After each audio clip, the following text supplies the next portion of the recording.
Dear student, मेरे प्यारे भैया बहनों, आप में से बहुत से लोगों ने इस बार अपना छात्रवृत्ति का फॉर्म ऑनलाइन करवाया है। आप में से बहुत से लोगों का स्कॉलरशिप आ भी चुका होगा, मतलब छात्रवृत्ति आ भी चुकी होगी।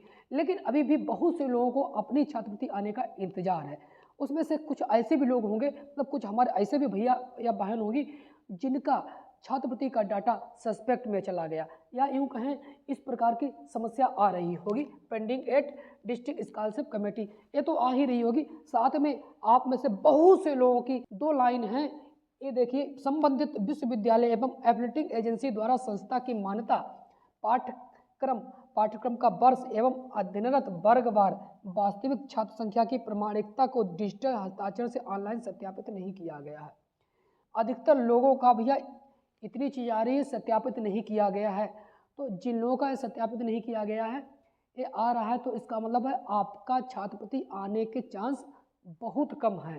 तो अब आप आखिर इसमें करेंगे क्या? आप कुछ भी नहीं कर सकते हैं। आप इसके लिए क्या समाधान होगा, मैं इसी वीडियो में आपको जानकारी देने वाला हूँ। और साथ में ही इतना ही नहीं, आप में से यदि इस प्रकार के कोई भी प्रश्न हो, pending at district scholarship committee सत्यापित कब होगा, मतलब आप अपने फॉर्म का स्टेटस चेक करते हैं तो इस प्रकार का एरर आपको अभी भी देखने को मिल रहा है, आखिर वो सत्यापित कब होगा। और पीएमएस रिजेक्टेड क्यों आता है, मतलब आप यदि इस प्रकार से आ रहे हैं, बार बार पीएमएस रिजेक्टेड आ रहा है, आखिर क्यों आ रहा है, इसका भी मैं उत्तर इसी वीडियो में बताने वाला हूँ। आखिर फिर पीएमएस पर अपडेट कब होगा, ये रिजेक्ट आ रहा है, क्रिएटेड आ रहा है, ये आखिर अपडेट कब होगा। इसके बाद सस्पेक्ट डाटा वेरीफाई कब होगा। आप में से बहुत से लोगों का डाटा भी वेरीफाई हो भी चुका है, लेकिन अभी भी जिनका नहीं हुआ, आखिर कब तक वेरीफाई होगा। सस्पेक्ट डाटा वालों की छात्रवृत्ति कब आएगी, मतलब जिनका स्कॉलरशिप का फॉर्म सस्पेक्ट कैटेगरी में चला गया है, उनका स्कॉलरशिप कब आएगा। और इसके साथ ही एससी और एसटी वर्ग का तीसरा चरण अभी भी चल रहा है, जिसमें ऑनलाइन करवा रहे स्टूडेंट हैं, तो उन लोगों का छात्रवृत्ति कब आएगी।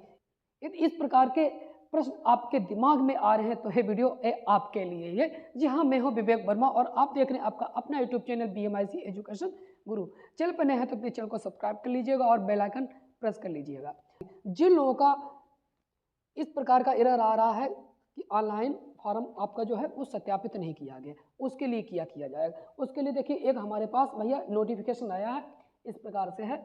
विषय है वित्तीय वर्ष 2024-25 में छात्रवृत्ति शुल्क प्रतिपूर्ति योजना के अंतर्गत NIC लखनऊ से स्क्रूटनी के उपरांत पोर्टल पर प्रदर्शित करेक्ट सस्पेक्ट डाटा के संबंध में नोटिफिकेशन है दिया गया। लगभग जितने भी जनपद में दिक्कत आ रही उन सभी जनपदों के लिए इस प्रकार का नोटिफिकेशन डाला गया।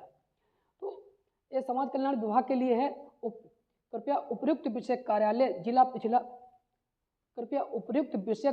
जिला पिछड़ा वर्ग कल्याण अधिकारी, पिछड़ा वर्ग हो चाहे सामान्य वर्ग में हो या अल्पसंख्यक, सभी के लिए भेजा गया है कि पत्र संख्या 1045 जो भी पत्रांक संख्या है उनके अनुसार छात्रवृत्ति शुल्क प्रतिपूर्ति योजना के अंतर्गत संस्थाओं के स्तर से सत्यापित एवं अग्रसारित आवेदनों का विभिन्न बिंदुओं पर राज्य NIC लखनऊ से परीक्षण अथवा स्क्रूटनी के पश्चात संदेहास्पद डाटा कारणों सहित छात्र एवं संस्थाओं के लॉगिन पर प्रदर्शित कराया गया था। मतलब आपका जो फॉर्म स्टेटस चेक कर रहे हैं तो उसमें दिखाया गया है। लेकिन निदेशालय लखनऊ द्वारा सूचित किया गया है, मतलब निदेशालय से इंफॉर्मेशन मिली है कि अन्य दसमोत्तर कक्षाओं के छात्र छात्राओं द्वारा छात्रवृत्ति हेतु किए गए ऑनलाइन आवेदनों के समस्त कोर्सों की सीट वेरिफिकेशन संबंधित एफिलिएटिंग एजेंसी से करा लिया गया है।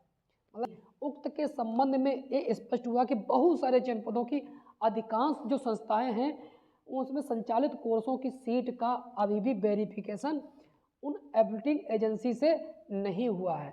इस कारण राज्य NIC लखनऊ से स्क्रूटनी के पश्चात उपलब्ध कराया गया समस्त छात्रों का छात्रवृत्ति डाटा पोर्टल पर प्रदर्शित नहीं हो रहा है, जिस पर जनपद स्तर से कार्रवाई संभव नहीं हो पा रही है। संस्थाओं की 100% सीट वेरिफिकेशन का कार्य 20 फरवरी 2025 तक कराए जाने के भी निर्देश दिए गए। अतः उपरोक्त के दृष्टिगत अनुरोध है कि संबंधित संस्थाओं में संचालित कोर्सों में समस्त सीट वेरिफिकेशन हेतु अपने स्तर से समस्त संस्थाओं को निर्देशित करने का कष्ट करें कि दिनांक 20 फरवरी 2025 तक संबंधित एफिलिएटिंग एजेंसी से सीट वेरिफिकेशन कराना सुनिश्चित करें, जिससे अग्रिम कार्रवाई की जा सके। मतलब इसमें क्या है, जिन लोगों का सत्यापन दिखा रहा है कि नहीं हुआ है, तो तो अभी भी आपको घबराने की कोई ज़रूरत नहीं है, मतलब आपको कुछ भी नहीं करना है। ये जितनी एप्लीकेशन एजेंसी हैं 20 फरवरी तक ये अपने आप अपडेट करेंगे और उसके बाद 21 या 22 फरवरी के बाद आपको वहाँ पर सत्यापित दिखाई देने लगेगा। अब हम बात करते हैं कि जिन लोगों का आ रहा पेंडिंग ए डिस्ट्रिक्ट स्कॉलरशिप कमेटी सत्यापित कब होगा। मतलब आप इस प्रकार से देखते होंगे तो अभी भी आ रहा होगा पेंडिंग ए डिस्ट्रिक्ट स्कॉलरशिप कमेटी, आखिर ये वेरीफाई कब होगा। तो इस प्रश्न का जवाब देने के लिए हम चलते हैं दूसरे नोटिफिकेशन की तरफ। तो आपको जैसा कि पता है हमारा करेक्शन का जो आया था, स्क्रूटनी हुई थी 27 जनवरी 2025 से 4 फरवरी तक स्क्रूटनी हुई थी। उसके बाद संदेहास्पद जो डाटा आ गया था वो हमारे आपके मतलब लॉगिन पर प्रदर्शित हुआ है, तो आपके माध्यम से सही हुआ 5 फरवरी से 10 फरवरी तक। उसके बाद काले से वेरीफाई हो गया 13 फरवरी तक। उसके बाद फिर से दोबारा सही होने के बाद फिर से दोबारा स्क्रूटनी हुई एनआईसी के माध्यम से, वो 14 फरवरी से 28 फरवरी तक होनी थी। वो फिर से उन्होंने डाटा दे दिया, क्या क्या सही होने लायक था वो सही कर दिया, बाकी जो अभी भी कमी है उनके लिए उन्होंने दे दिया है। 20 फरवरी तक वो भी सही हो जाएगा। अब इतने काम होने के बाद अब काम क्या बचा है, आपका जो फार्म है अब सत्यापित हो जाएगा आपका एजेंसी के माध्यम से, और बाकी अब काम बचेगा समाज कल्याण विभाग से आपका डाटा लॉक करने के लिए। आप में से जितने लोगों का समाज कल्याण विभाग से डाटा फॉरवर्ड हो जाएगा, मतलब डाटा उनका लॉक हो जाएगा, तो उन लोगों का पेंडिंग डिस्ट्रिक्ट स्कॉलरशिप कमेटी हट जाएगा, बल्कि वेरीफाई लिख करके आने लगेगा। अब में से बहुत से लोगों का अभी भी आने भी लगा है, जिनका नहीं आ रहा है तो धीरे धीरे हो जाएगा। तो आपको इंतज़ार ज़्यादा नहीं लंबा करना है, 5 मार्च तक 5 मार्च तक समाज कल्याण विभाग से आपका डाटा है वो सत्यापित हो जाएगा। तो जितने लोगों का भैया आ रहा है यहाँ पेंडिंग डिस्ट्रिक्ट स्कॉलरशिप कमेटी, तो इसका मतलब है कि 28 फरवरी तक लगभग आप लोगों का यहाँ पर भी वो भी सत्यापित हो जाएगा, ये पेंडिंग यहाँ से हट जाएगा। आप में से बहुत से लोग जाते होंगे पीएमएस पर अपना चेक करने के लिए, तो बहुत से लोगों का रिजेक्ट क्रिएटेड आ रहा होगा, किसी किसी का अपडेट आ रहा होगा, जिनका अपडेट हो गया इसका मतलब सब कुछ सही है। तो यहाँ पर ये रिजेक्ट वगैरह आ रहा है तो आपको घबराने की कोई आवश्यकता नहीं है। जब आपका समाज कल्याण विभाग से भी वेरीफाई हो जाएगा और उसके बाद आपका पीएमएस पर फिर डाटा भेजा जाएगा, अपडेट किया जाएगा, तो कुल मिलाकर के वो अपने आप सही हो जाएगा। 28 फरवरी के बाद आप ये चेक कर लीजिएगा। सही आपको डाटा अपना देखना है 10 मार्च को। क्यों? क्योंकि 5 मार्च लास्ट डेट है समाज कल्याण विभाग से डाटा वेरीफाई होने का। लिखा है जनपदीय छात्रवृत्ति स्वीकृत समिति द्वारा संदेहास्पद एवं अवशेष शुद्ध डाटा वाले छात्रों के डाटा पर निर्णय करना तथा जनपद स्तरीय विभाग अधिकारी के डिजिटल सिग्नेचर से डाटा लॉक किया जाएगा 5 मार्च को। इसका मतलब जितना होगा सबका सब 5 मार्च तक सब कुछ सही हो जाएगा।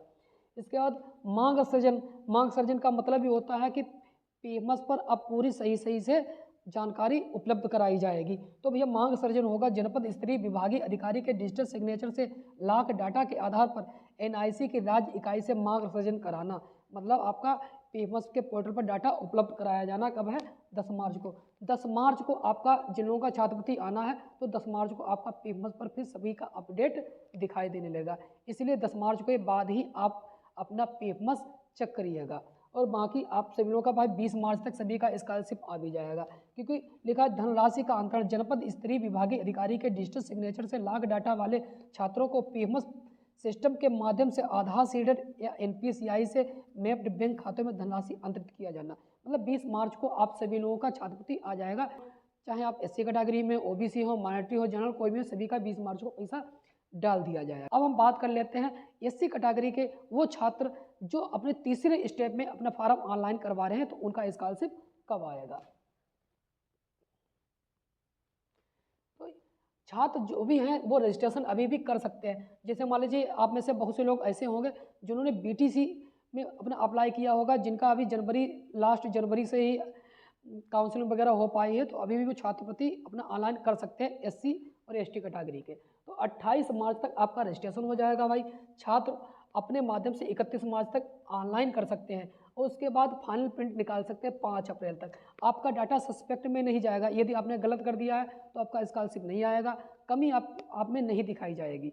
छात्र द्वारा ऑनलाइन आवेदन 31 मार्च तक, छात्र अपना प्रिंट निकाल लेंगे 5 अप्रैल तक निकाल सकते हैं, उसके बाद प्रिंट नहीं निकलेगा आपका। शिक्षण संस्थान द्वारा आवेदन पत्र को ऑनलाइन सत्यापित एवं अग्रसारित करना। जो शिक्षण संस्थान होगी वो 16 अप्रैल तक आपका फॉर्म है वो फॉरवर्ड कर सकते हैं। फिर जनपद समिति द्वारा डाटा लॉक किया जाएगा। मतलब आपका डाटा जो सस्पेक्ट में जाएगा वो आपको पता भी नहीं चलेगा। जो भी कमी है तो आपका रिजेक्ट कर दिया जाएगा। सही होगा, सही होगा, तो जनपद की जो समिति होगी, कमेटी होगी, वो आपका डाटा ला करेंगी। 10 दिसंबर से तो होने लगेगा, लेकिन तीसरे स्टेप में आपका 10 जून तक वही डाटा सीधा लॉक हो जाएगा। पीएमएस पर छात्रों का वैलिडेशन 2 दिसंबर से तो चल ही रहा, 2 जून तक पीएमएस का जो सिस्टम होगा उस पर आपका डाटा अपडेट हो जाएगा। इसका मतलब है लगभग आपका 15 जून तक छात्रवृत्ति आ जाएगी। 15 जून से तीसरे स्टेप वालों की आएगी। 15 जून तक आपको इंतजार देखना है। तो उम्मीद करता हूं दोस्तों आपको जानकारी पसंद आई होगी। यदि ये वीडियो आपको अच्छा लगा हो और हमारी इस वीडियो से आपको थोड़ी सी भी वैल्यू मिली तो प्लीज़ वीडियो को लाइक लीजिएगा, और चैनल पर यदि नए हैं और या आपने अभी तक चैनल को सब्सक्राइब नहीं किया तो प्लीज़ चैनल को सब्सक्राइब कर लीजिएगा, बेल आइकन जरूर प्रेस कर लीजिएगा, और हाँ, अपने दोस्तों के पास वीडियो को ज़्यादा से ज़्यादा शेयर भी कर दीजिएगा। और इसी के साथ अपने दोस्त पटेल विवेक वर्मा को इजाज़त दीजिएगा।